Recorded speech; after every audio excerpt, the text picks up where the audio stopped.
Social media flexed its muscle in 2021.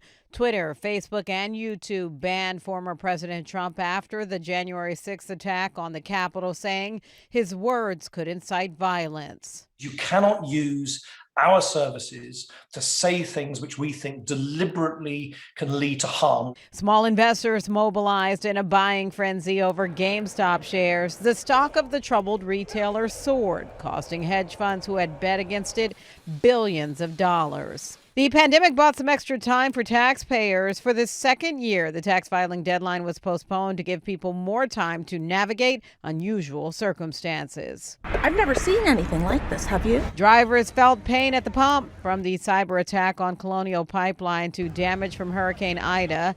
The laws of supply and demand made gasoline nearly 50% more expensive than it was a year ago. Bernie Madoff, who pulled off the biggest Ponzi scheme in history, died in prison. He was 82 and serving a 150-year sentence for swindling thousands of investors.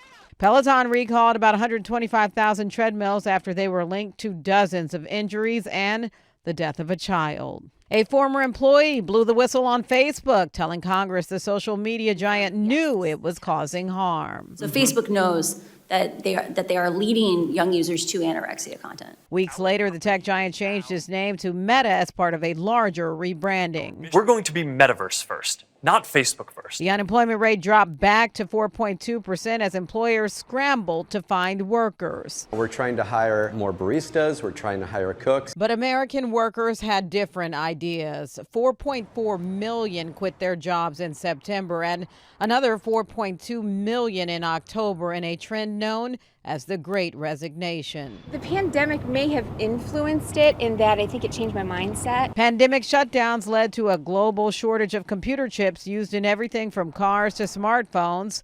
And traffic jams at ports contributed to disruptions in the supply chain, with retailers running low on stock, including Christmas trees. We do have a shortage this year, and that's a big problem. Lower stock meant higher prices, and with inflation climbing at the fastest pace in 40 years, President Biden nominated Jerome Powell for a second term as head of the Federal Reserve. More investors joined the crypto craze, with Bitcoin touching record highs, while a similar theme played out on Wall Street, the stock market overcoming a world of worries to continue its bull run.